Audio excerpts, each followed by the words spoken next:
Eto na mga kapatid, lumabas na ang kulay. Kulay brown at kulay black. Ewan ko kung anong kulay. Wow, sabi ni Ma'am Aquino, nakalagay dyan, ewan ko kung totoo. Mga kapatid, i-fact check nyo na lang dyan sa comment section. Dahil hindi naman to news, reaction video ito. Maraming salamat, Senator Cheese, sa inyong katapangan at pagmamahal sa ating institusyon ng Senado at sa ating bansa. Balik trabaho para sa bayan. Wow! Ang galing, no? Ma'am Aquino talaga, dilaw na dilaw. Isang dilawan na ayaw kalabanin ang administrasyon ngayon na dati nilang kalaban. Ngayon, nagkakaisa sila para sa Duterte. Nakakalungkot yung sinabi ni Camille Villar na pinagdiinan pa rin ni Sir Marcoleta na higit pa sa hudas kapag ka umalis ka doon sa 13. Ha? Malamang trending ito mga kapatid. Basahin nga natin dati ang sinabi ni Cheese. English yun pero pinatagalog ko na lang sa AI generated na AI mode Google. Mas matalino to kaysa kay ChatGPT para sa akin. Sabi niya ng ganon, hindi ito isang paligsahan sa Tagalog, hindi ito isang paligsahan sa politika. Hindi ako pumipihak o kumakampi sa kahit kanino. Naninindigan ako para sa institusyon ng Senado. Ang aking katapatan ay wala sa kahit anong grupo o alyansa. Hindi ito usapin ng katapatan o pagtataksil. Ito ay tungkol sa aking tungkulin. Yan ang sinabi niya noon. Kasi may nag-post mga kapatid, kilala ko naman din yung nag-post, galit na galit siya. May kasamang FU na sign doon sa mukha ni Cheese Escudero. Ang galit na reaksyon sa post, nakatagalog sa itaas, no? Ang taong nag-post gumagamit ng mabibigat na mura at panlalait, talagang magigil na gigil sila kay Cheese ngayon, ano? Papanig sa palasyo, binabatikos niya ang senador na di umano'y pagiging sunod-sunuran o pagmamakaawa sa administrasyon. Oh. Hindi ko na nasabihin ko sino nag-post pero shoutout madam. Issue sa flood control, inakusahan niya ang senador na sangkot sa issue ng pondo para sa flood control, mga proyekto laban sa baha. Issue ng korupsyon, tahasan niyang sinabi na tumanggap di umano ang senador ng maleta ng pera na galing sa pondo ng bayan. Yung nag-post mga kapatid, pero para sa akin, parang wala namang kinalaman si Cheese dun sa flood control. Puwera na lang kung may katotohanan yung ganitong aligasyon. Kasi 'di ba si Jinggoy Estrada, siya'y naaresto na ata o aarestuin, parang naaresto na ata, no? Doon din, sangkot din sa flood control. Parang inalok din ata siya di umano na kapag ka umanib ka sa minority, mawala na ang iyong kaso, absuelto ka na. Pero nanindigan si Jinggoy Estrada. Nanindigan siya. Ayaw niyang kumampi sa kabila at nanatili siyang naging tapat para sa bayan. Ngayon, kung totoo itong post na to, ibig bang sabihin si Cheese Escudero ay lumipat na sa kabila? Para maging absuelto na rin siya sa mga flood control. Sabi ko nga kanina sa isang vlog ko, si Jinggoy, believe po ako. Kasi nga, talagang mas pinili niya po kasi nakakabwisit naman po talaga ang kakasuhan ka. Dahil guguluhin ang utak mo, magugulo din yung pamilya mo, kahit sino pwedeng guluhin, kahit utak mo, kung hindi mo kakayanin talaga lahat yan. Kasi pwede ka pang ikulong, di ba? So siguro inalok, base lang sa opinion ko, inalok na kapag ikaw ay umanib dito, wala nang flood control issue. Siguro gano'n, no? Vision ko lamang ito at hindi totoo. Sarili ko lamang tong opinion. Pero parang gano'n ang nangyari kasi si Jinggoy, di ba? Nakita nyo naman ang pinili niya. Si Escudero, pinili niya para sa akin pang sarili niyang kapakanan. Yun lang. Ang galing. Ano ba ang mga sinabi ng ating mga kababayan? Sabi ng ganon, mas masahol pa kay Bam Aquino loves Marcos na pala. Good love, love, love, love. Okay, tamo? Gaya ng sinabi ko kanina, si Bam Aquino, talagang nandun pa yung word na Aquino. Ibig sabihin mga kapatid, sobra pa sa pagkadilaw at siya ang mga pioneer. No? Kalaban po yan ng mga Marcos. Base sa akin opinion ulit. Pero ngayon, sa tingin ko, sinisip-sip niya na rin ang mga daliri ng dati niyang kalaban. Opinion lang ho, mga kapatid. Kasi, dati ang tapang-tapang mo eh. Ano na ngayon ang sasabihin ni Bang Aquino? No? Ay, ni Bang Aquino, ni Ma'am Guena Guanzon. Si Ma'am Guanzon po, gusto niya si Aquino, yung naging presidente, mga kapatid. Si Noynoy, parang gusto niya rin yun. Lalo na po yung nanay. Pero ngayon, Ma'am Guanzon, paano na mo ngayon ipapaliwanag itong isang Bam Aquino na tumapik sa braso ni Chis Escudero at sasabihin niyang balik trabaho para sa bayan? Ibig bang sabihin nito, kumakampi na siya sa administrasyon? Oo naman. Diba? Wala tayong magagawa. Mga kapatid, hindi ho talo ang may majority.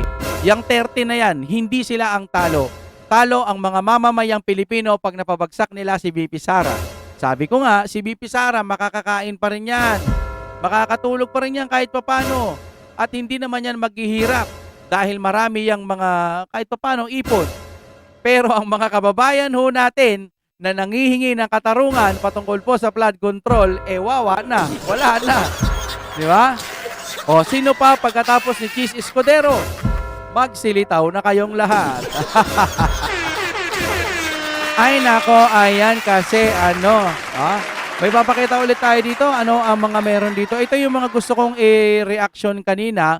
Pero ngayon ko na lang din babasahin. Huwag po kayong kukurap. Baka ito na po ang pinakahuling pagkakataon na ang katotohanan at katwiran ay manaig, no? Kasi nga sa flood control. Kasi sa tingin ko, no, ito na lang po ang huling pag-asa ng ating konstitusyon o dito sa gobyerno, itong Senado. Ngayon, pag bumaliktad pa ito at yung mga minority naging majority ulit, back to normal na ulit. Wala na yung flood control. Baka sakaling hindi na ho talaga maungkat yan. At kung maungkat man yan, ang mga makukulong yung mga kaalyado ng mga Duterte. Yun lang base lang ho sa opinion ko. Wala na, ganito na nangyayari, di ba? Okay, tingnan pa natin, silipin pa ho natin. Ito, basahin ho natin. Wala na, alam nyo sa akin parang nambabastos na ho sila no? Ito, basahin na ho natin, ewan ko, malalakas talaga ang loob nila, wala tayong magagawa, hawak nila ngayon ng gobyerno no, nasa panic sila ng ganun Sabi ng ganun, Ping Lacson, okay, hindi na Senate President si Cayetano, giit naman ni SP Cayetano, walang bisa ang mga pagbabago sa Senado, lalong tumitindi ang sigalot sa Senado matapos igiit ni Senator Pampilo Lacson na hindi na Senate President si Alan Peter Cayetano. Grabe talaga, ang taray talaga ni Ping. Ang taray nito Ikaw Mama Ping antindi mo Ay, mama, tama, mama. Malaking, may mama dun Ganon, Mama Ping. Okay. Lalong tumitindi ang sigalot sa Senado matapos igiit na Senador Pampilo Lacson na hindi na Senate President si Alan Peter Cayetano kasunod ng mga pagbabagong isinigawa sa mataas na kapulungan noong Hunyo 3. Ito nga yun, di ba? Sa isang pahayag na inilabas matapos ang sesyon, sinabi ni Lacson na may sapat na batayan ang kanilang naging hakbang upang ideklarang bakante ang mga pangunahing posisyon sa Senado. Senador Cayetano, excuse me po, is no longer Senate President. Wow, ang galing. Paliwanag ni Lacson sa quorum. Ayon kay Lacson, bagamat 12 senador lamang ang pisikal na nasa plenaryo, idiniklara pa rin nilang may quorum dahil may batayan umano ang 22 na senador. Ipinaliwanag niyang hindi isinama sa bilang sina Senador si Bato, si De La Rosa, Senador Jinggoy, umano ang mga ito sa ilalim ng tinatawag na co-receive power ng Senado. Hence, we voted to declare all position vacant. Okay? Taray talaga mag-English nito. Although ang taray ko din mag-English. We could not yet elect a new Senate President because we lack the 13 votes required under the Constitution. Di ba naman? Nandoon naman, di ba, kahit pa paano? Siya pa rin wala pa naman dinideklara, di ba? No? Ayon kay Lacson, ito ang dahilan kung bakit idideklarang bakante ang mga posisyon ngunit wala pang bagong Senate President na ihahalal sa... hindi na nila papakinggan si Si Cayetano, paninindigan ni Senator Peter Cayetano, direktang sumasalungat ang pahayag ni Lacson sa naunang iginiit ni SP Cayetano sa kanyang Facebook Live kung saan sinabi niyang nananatili siyang lehitimong Senate President. Wow, grabe, bakbakan talaga sa Senado. Ano? Whew! You cannot declare all position vacant with a number of 12. You cannot even hold a session because walang quorum. Dahil dito pinanindigan ni Cayetano na walang legal na batayan ang deklarasyon ng vacancy sa mga posisyon at maging ang pagpapalit ng mga committee chairmanship. Oh my G. Sa Blue Ribbon at iba pang committee na nadamay. Isa sa mga naging epektibo ng regonasyon ay ang pagbabago sa liderato ng isang committee. Ay nako, Diyos ko po, hindi ko na mabasahin, masyadong mahaba. Ang pagkakaintindi ko rito, mga kaibigan, dahil nga lumipat na si si Chis Escudero, iniisip nila na pwede nang baguhin yung mga chairman na itinalaga. Gusto kasi nilang maibalik sa normal o yung dating minority na mga kakampi ng mga taga-kabila na mapalitan ulit. Ang gulo-gulo na ng Senado. Mas inaatupag po nila ito kaysa sa paggawa ng mga batas o kaysa pagtatrabaho para po sa ating mga kababayan. Kawawa ang Pilipinas. Ito po ang naiintindihan ko. Pasensya na kayo pero wala ganito talaga ang ating Pilipinas ngayon. Pinamumunuan tayo ng mga taga-kabila kaya wala tayong magagawa. Okay, hanggang dito na lamang po. So, sa final decision, pa-comment nga po mga kapatid kung talagang legit si Chis Escudero ba nasa kabila na? Kainin mo lahat ng buong buo yung sinabi ni Camille Villar at saka ni Dante Marcoleta. Wala ka palang yagballs kung tutuusin. Yung isa nag-sacrifice si Jinggoy. Ikaw, siguro nilatagan ka lang, bigla ka na nagkaganyan. Wow, heavy. Wala tayong magagawa, ganyan talaga sa politika. Pero uulitin ko, hindi talo ang mga Duterte dito. Kapag ang mga Duterte hindi na naupo, may makakain pa rin sila. Hindi sila magugutom. Kahit nga magutom mga Duterte, ang talo po dito mga kapatid, yung mga kababayan po nating mga mahihirap pa sa pinakamahihirap. Yan ang ating problema ngayon. 61 na po yung dollar. Although dito sa amin bumaba ang tawag dito yung gasolina, pero baka biglang umangat. Pero maraming salamat po Mr. President kung kayo man ang dahilan kung bakit bumaba ng konti yung gasolina. Salamat po. Hindi naman natin itinatanggi yan. Pero sana dito sa flood control issue, lumabas ang katotohanan kung sino talaga yung may kasalanan. Sayang ang pondo ng bayan. At kay Chis, congratulations.